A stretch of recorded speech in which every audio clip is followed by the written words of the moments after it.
तो बच्चों आपका स्वागत है डास्क लिब्रो पर।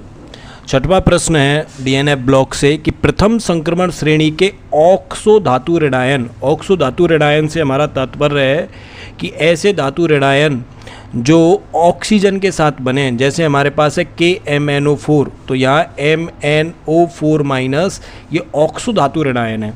तो ये कह रहा है कि ऑक्सो धातु ऋणायन का नाम लिखिए, पहला काम तो जो हमें करना है। अब कौन से ऑक्सो धातु ऋणायन का नाम लिखना है? जिसमें धातु संक्रमण श्रेणी की वर्ग संख्या के बराबर, धातु संक्रमण श्रेणी की वर्ग संख्या, अब ये वर्ग संख्या क्या है पहले इसे समझना है, के बराबर ऑक्सीकरण अवस्था प्रदर्शित करता है। अगर अपन बात करें आवर्त सारणी की, तो आवर्त सारणी हमारी चालू होती है यहाँ से, तो इसका जो वर्ग है वह है पहला वर्ग, ठीक है। इसके बाद में इसका जो वर्ग है वह है दूसरा वर्ग, इसके बाद में इसका जो वर्ग है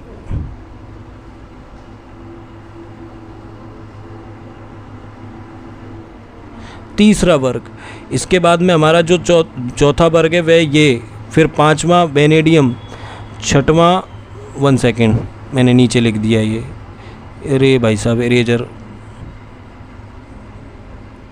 ओके दोबारा से लिख देते हैं। पांचवा scandium, vanadium, titanium, chromium, manganese, iron, cobalt, निकल, कॉपर, जिंक। छठवां, सातवां, आठवां, 9वां, 10वां, 11वां, 12वां। तो ये कह रहा है कि जिसमें धातु संक्रमण श्रेणी की वर्ग संख्या के बराबर ऑक्सीकरण अवस्था प्रदर्शित करे, तो क्या ऑक्सीकरण अवस्था ये प्रदर्शित करेंगे। फिर दूसरी बात है, ये कह रहा है धातु ऋणायनों की, यानी कि जिसमें धातु ऋणायन भी बना ले। हमको ये दोनों शब्दों पर बहुत गौर करना है कि धातु यहाँ पर ऋणायन भी बनाए और ऑक्सीकरण संख्या भी प्रदर्शित करे जो वर्ग के बराबर है। तो अब हम इन सब में इलेक्ट्रॉनिक कन्फिग्रेशन लिखने की कोशिश करें तो इसका होगा हमारा आर्गन 3D1 4s2, ठीक है, 3D2 4s2, 3D3 4s2, 3D5 4s1, 3D5 4s2, 3D6 4s2, 3D7 4s2, 3D8 4s2, 3D10 4s1, 3D10 4s2। तो देखो बेटा जी, यहाँ पर ये वर्ग संख्या है जो ऊपर लिख रही है, और ऑक्सीकरण संख्या हम जानते हैं कि अगर सोडियम हमारा 1 इलेक्ट्रॉन त्याग देता है तो सोडियम की जो ऑक्सीकरण अवस्था है वह +1 हो जाती है। तो क्या जिंक 12 इलेक्ट्रॉन यहाँ से त्याग सकता है? नहीं त्यागेगा, क्योंकि इतनी आयनन एंथैल्पी इसके पास नहीं है कि हम 12 इलेक्ट्रॉनों को यहाँ से त्यागवा दें। और जैसे ये 2 इलेक्ट्रॉन त्यागेगा तो स्ट्रॉन्ग इलेक्ट्रॉन आयनन एंथैल्पी या आयनाइजेशन एंथैल्पी प्रदर्शित करेगा, इसलिए जिंक कभी भी 12 इलेक्ट्रॉन नहीं त्यागेगा। तो अपन रिमूव करते चलते जिंक कट गया। ऐसे ही कॉपर 11 इलेक्ट्रॉन नहीं त्यागता, निकल कभी 10 इलेक्ट्रॉन नहीं त्यागेगा, कोबाल्ट कभी हमारा 9 इलेक्ट्रॉन नहीं त्यागेगा, और जो आयरन है वह केवल और केवल +2 और +3 दर्शाता है मोस्ट स्टेबल स्टेजेस में। इवन द हीमोग्लोबिन के अंदर भी जो आयरन का ऑक्सीकरण स्टेट है वो +2 है। तो ये 3D6 जैसे ही बनाएगा इसका T2G फुलफिल्ड हो जाएगा और ये बहुत ज़्यादा स्टेबल हो जाएगा, इसलिए 8 इलेक्ट्रॉन हमारा आयरन भी नहीं त्यागेगा। अब बचा कौन? Mn। हमें पता है, देखो ये KMn4 में ये +7 है, तो हाँ भाई KMn4 में Mn 7 इलेक्ट्रॉन त्याग सकता है, क्रोमियम 6 इलेक्ट्रॉन त्याग सकता है, और वेनेडियम भी 5 इलेक्ट्रॉन त्याग सकता है। अब टाइटेनियम भी 4 इलेक्ट्रॉन त्याग सकता है, और स्कैंडियम भी 3 इलेक्ट्रॉन त्याग सकता है। ठीक है, यहाँ तक का क्लियर हो गया कि ये जो एलिमेंट्स हैं वो हमारे वर्ग संख्या के बराबर इलेक्ट्रॉन नहीं त्यागेंगे, जिससे इनकी ऑक्सीकरण अवस्था वह हो। अब आगे क्या कह रहा है? ये कह रहा है सर हमें केवल और केवल ऑक्सो धातु ऋणायन चाहिए, और से हमें मतलब नहीं है। अब स्कैंडियम हमें पता है, स्कैंडियम +3 बनाएगा तो ये बनाएगा स्कैंडियम O3, और स्कैंडियम O3 में ये कभी भी ऋणायन नहीं दर्शाएगा। ऋणायन से क्या तात्पर्य है? ये कभी भी टूट करके ऐसे KMnO4 माइनस या फिर ऋणायन नहीं बनाएगा, इसलिए हमारा जो स्कैंडियम होगा वह भी हमारा वर्ग संख्या के बराबर धातु ऋण आयन नहीं बनाएगा।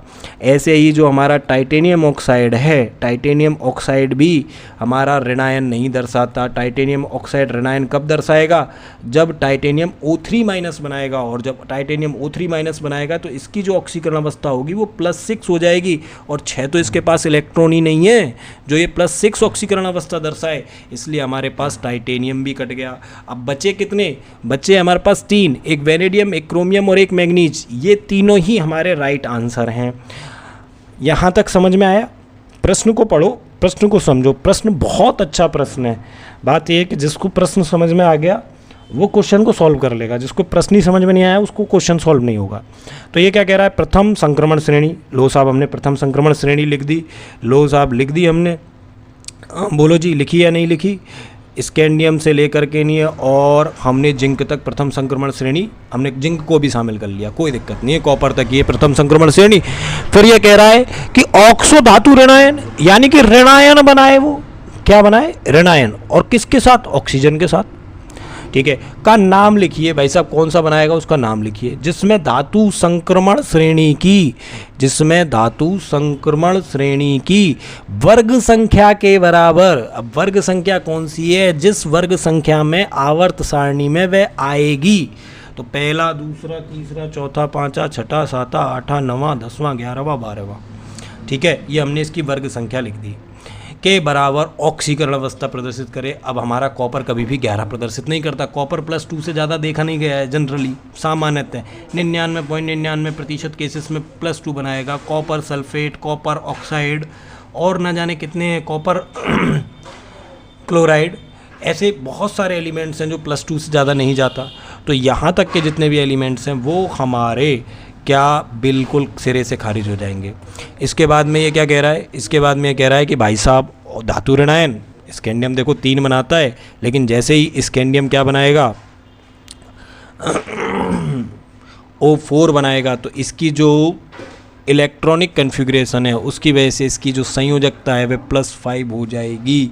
कितनी हो जाएगी? +5। और +5 या अफोर्ड नहीं कर सकता क्योंकि 5 इलेक्ट्रॉन इसके पास नहीं है। ऐसे ही टाइटेनियम जैसे ही ऑक्सो- बनाएगा, ऑक्सो धातु ऋणायन बनाएगा, इसकी संयोजकता और ऑक्सीकरण अवस्था +6 हो जाएगी, जो ये अफोर्ड नहीं कर सकता, इसलिए ये भी कट गया। अब हमारे पास बचा कौन? हमारे पास बचे ये 3 एलिमेंट्स। कौन कौन से?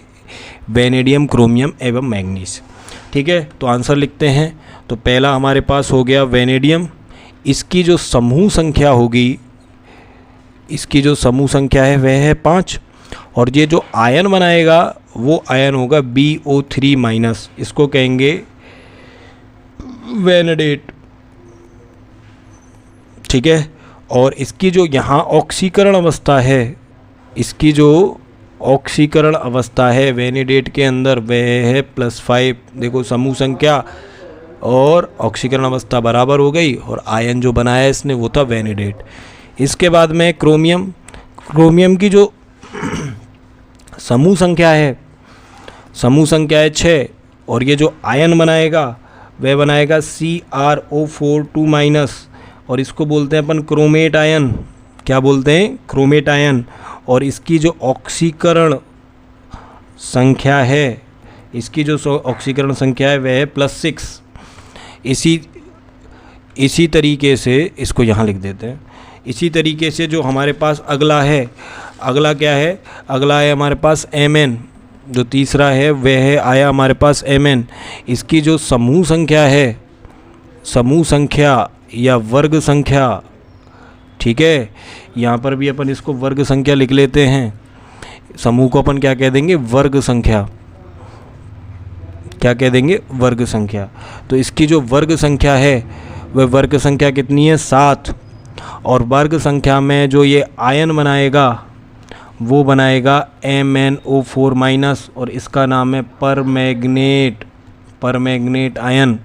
ठीक है, और परमैंगनेट आयन में इसकी ऑक्सीकरण अवस्था हो जाती है +7। ठीक है बेटा, अगर वीडियो पसंद आया हो तो ज़रूर से लाइक, शेयर और हमको सब्सक्राइब करो। आपके प्यार की हमें बेहद आवश्यकता है। ठीक है, मिलते हैं आपसे नेक्स्ट वीडियो में।